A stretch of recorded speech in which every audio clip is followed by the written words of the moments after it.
ഈ പരാജയം എന്ന് പറയുന്നത് എത്ര ഭീകരമാണ്, എത്ര സ്ട്രെസ് ഉണ്ടാക്കുന്നതാണെന്ന് നമ്മൾ പലപ്പോഴും അനുഭവത്തിലൂടെ അറിഞ്ഞിട്ടുണ്ടായിരിക്കും.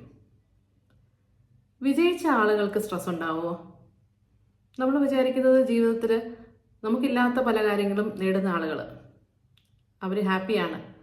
നമ്മൾ അപ്പുറത്തെ വീട്ടിലെ ആളുകളെ നോക്കുന്നു, അല്ലെങ്കിൽ സോഷ്യൽ മീഡിയയിലെ പോസ്റ്റിലേക്ക് നമ്മൾ നോക്കുന്നു, എല്ലാവരും ഹാപ്പിയാണ്, നമ്മൾ മാത്രം ഹാപ്പി അല്ല എന്ന് വിചാരിക്കും. സക്സസ്ഫുൾ ആയിട്ടുള്ള ഒരാളാവാൻ കഴിയുന്നില്ലോ എന്ന് നമ്മൾ വിചാരിക്കും. പക്ഷേ സക്സസ്ഫുൾ ആയിട്ടുള്ള ആളുകൾ നേരിടുന്ന പ്രശ്നങ്ങൾ എന്തായിരിക്കും?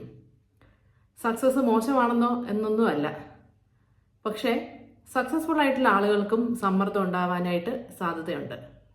അതിന് പ്രധാനപ്പെട്ട കാരണമായിട്ട് നമുക്ക് പറയാൻ പറ്റുന്നത് അവരെ പറ്റി സമൂഹത്തിന് ഉള്ള എക്സ്പെക്റ്റേഷൻ വളരെ വലുതായിരിക്കും. മാത്രമല്ല സെൽഫായിട്ടും അവരെ പറ്റി വളരെ വലിയൊരു എക്സ്പെക്റ്റേഷൻ അവർ കാത്തു സൂക്ഷിക്കുന്നുണ്ടായിരിക്കും. ഇതെപ്പോഴും നടത്തിയെടുക്കാനാണ് ചെറിയ പ്രായം മുതലേ അവർ ശ്രമിക്കാറ്. ഉദാഹരണത്തിന് പഠിത്തത്തിന് നല്ല മിടുക്കനായിട്ടുള്ള ഒരു കുട്ടി, അവനിങ്ങനെ പഠിച്ച് മുന്നോട്ട് വരികയാണ്. അവൻ്റെ മനസ്സിൽ സ്ട്രെസ് ഉണ്ടാക്കുന്ന ചില കാര്യങ്ങളുണ്ട്.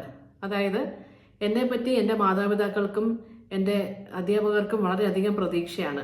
ആ പ്രതീക്ഷ ഞാൻ ഒരിക്കലും തകർക്കാനായിട്ട് പാടില്ല. അത് വളരെ നല്ലൊരു ചിന്തയാണ്, വളരെ കമ്മിറ്റ്മെൻ്റ് ഉള്ള ഒരു റെസ്പോൺസിബിൾ ആയിട്ടുള്ള ഒരു ചിന്തയാണ്.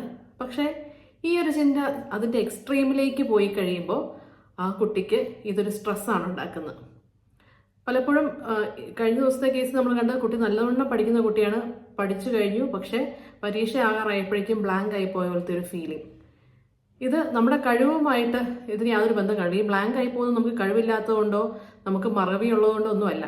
നമുക്ക് സ്ട്രെസ് വരുമ്പോൾ, ടെൻഷൻ വരുമ്പോൾ നമുക്കൊന്നും കോൺസെൻട്രേറ്റ് ചെയ്യാൻ പറ്റാതായി പോകുന്നു, നമ്മുടെ മനസ്സാകെ ബ്ലാങ്ക് ആയി പോകുന്ന അവസ്ഥ ഉണ്ടാവാനായിട്ട് സാധ്യതയുണ്ട്. അപ്പോൾ അമിതമായിട്ടുള്ള എക്സ്പെക്റ്റേഷൻ സമൂഹവും നമ്മൾ തന്നെ നമ്മളെ പറ്റി വയ്ക്കുമ്പോൾ അത് വലിയ മാനസിക സമ്മർദ്ദത്തിലേക്ക് നമ്മളെ ഓരോരുത്തരും നയിക്കാനായിട്ട് സാധ്യതയുണ്ട്. ഡോക്ടർ മരിച്ച സംഭവം നമ്മൾ എടുക്കുകയാണെങ്കിൽ, അദ്ദേഹം വളരെ സക്സസ്ഫുൾ ആയിട്ടുള്ള ഒരാളാണ്. ഒരു ഡോക്ടറായിട്ടുള്ള ഒരാൾക്ക് സമൂഹത്തിൽ നല്ല വിലയുണ്ട്. അദ്ദേഹത്തിന് പറയാൻ സാധിക്കുമോ എനിക്ക് മാനസിക സമ്മർദ്ദം ഉണ്ടെന്ന്? അത്ര എളുപ്പത്തിൽ തുറന്നു പറയാനായിട്ട് സാധിക്കില്ല. ഇപ്പോൾ സൈക്കോളജിസ്റ്റ് ആയിട്ടുള്ള ഞാൻ പറയുകയാണ് എനിക്ക് സ്ട്രെസ്സാണെന്ന്, എനിക്ക് എത്രമാത്രം ധൈര്യമായിട്ട് മറ്റൊരാളോട് പറയാൻ കഴിയും? അത് കേൾക്കുന്ന ഒരാൾ അത് കളിയാക്കാനായിട്ട് സാധ്യത അധികമല്ലേ. കാരണം നിങ്ങൾ സൈക്കോളജിസ്റ്റ് അല്ലേ, നിങ്ങൾക്ക് എന്തിനാണ് സ്ട്രെസ്സ്? നിങ്ങൾക്ക് അതങ്ങ് മാറ്റിയാൽ പോരെ. അല്ലെങ്കിൽ സൈക്കോളജിസ്റ്റ് ആണെങ്കിൽ ഒരിക്കലും സ്ട്രെസ് ഉണ്ടാവില്ല, അവർ വളരെ ഈസിലി അതിനെ ഡീൽ ചെയ്യായിരിക്കും എന്നൊക്കെ ആയിരിക്കും ആളുകൾ കരുതുന്നത്. പക്ഷെ എല്ലാ മനുഷ്യർക്കും, എല്ലാ പ്രൊഫഷനിലുള്ള, എല്ലാ പ്രായത്തിലുള്ള ആളുകളുടെയും കാര്യം നമ്മളെടുത്താൽ എല്ലാവർക്കും സ്ട്രെസ്സ് ഉണ്ടാവാനായിട്ടുള്ള സാധ്യതയുണ്ട്. അപ്പോൾ ഇത് നമുക്ക് തുറന്നു പറയാനും അതിനുള്ള സപ്പോർട്ട് കിട്ടാനുള്ള സാഹചര്യങ്ങൾ നമ്മുടെ സമൂഹത്തിൽ കൂടുതലുണ്ടെങ്കിൽ മാത്രമേ ഇങ്ങനെയുള്ള പ്രശ്നങ്ങളിൽ നിന്നൊക്കെ ഒരു രക്ഷ നമുക്കുണ്ടാവുകയുള്ളൂ. നമുക്കിപ്പോഴും ഇപ്പം ഇറങ്ങിയ സിനിമകളിൽ പോലും മാനസിക പ്രശ്നങ്ങളെ തമാശയായിട്ടും ഒക്കെയാണ് കാണിക്കുന്നതായിട്ടാണ് പലപ്പോഴും നമ്മൾ കാണാറുള്ളത്. അപ്പോൾ ഇത് പറഞ്ഞു കഴിഞ്ഞാൽ വലിയ പ്രശ്നമാണ്, ആളുകൾ കളിയാക്കും. സ്ട്രെസ് ഉണ്ടെന്ന് നമ്മൾ മിണ്ടാൻ പാടില്ല, മിണ്ടാതിരിക്കുക, ആരെങ്കിലും അറിയും, ഇങ്ങനെയാണല്ലോ നമ്മൾ പറയാറുള്ളത്. അപ്പോൾ പൊതുവെ സ്ട്രെസ്സിനെ പറ്റി അല്ലെങ്കിൽ മനസ്സിൻ്റെ പ്രശ്നങ്ങളെ ഡീൽ ചെയ്യുന്നതിനെ പറ്റി ആളുകൾക്ക് കളിയാക്കലില്ലാതെ, ഇപ്പം നമ്മൾ വേറൊരു ശരീരത്തിനൊരു രോഗമാണ്, നമുക്ക് ഹാർട്ടിനൊരു പ്രശ്നമുണ്ടെന്ന് പറഞ്ഞാൽ അത് കളിയാക്കലോടുകൂടി അല്ലല്ലോ അതിനെ കാണുന്നത്. ആ രീതിയിൽ നമ്മുടെ മനസ്സിൻ്റെ പ്രശ്നങ്ങളെയും സീരിയസ് ആയി കാണാനായിട്ട് നമുക്ക് സമൂഹത്തിലെല്ലാവർക്കും സാധിക്കണം.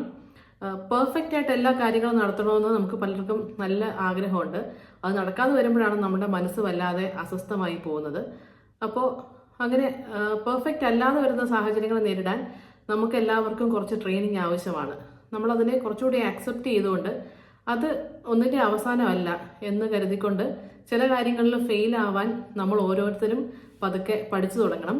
ഫെയിലായി കഴിയുമ്പോൾ അതിനെ അക്സെപ്റ്റ് ചെയ്യുന്നു, അതൊരു തെറ്റല്ല, അത് സംഭവിക്കാം, അത് ആർക്കാണെങ്കിലും സംഭവിക്കാം എന്നുള്ളത് മനസ്സിലാക്കിക്കൊണ്ട് സ്വയം കുറച്ച് കരുണയോടുകൂടി സംസാരിക്കാൻ നമ്മൾ തയ്യാറാവുമ്പോഴാണ് ഇങ്ങനെ ഫെയിലിയർ വരുമ്പോൾ, അല്ലെങ്കിൽ നമ്മൾ വിചാരിക്കുന്ന പോലെ കാര്യങ്ങൾ നടക്കാതെ വരുമ്പോൾ നമുക്ക് കുറച്ചും കൂടി അതിനെ സമാധാനമായിട്ട് നേരിടാനായിട്ട് സാധിക്കുകയുള്ളൂ.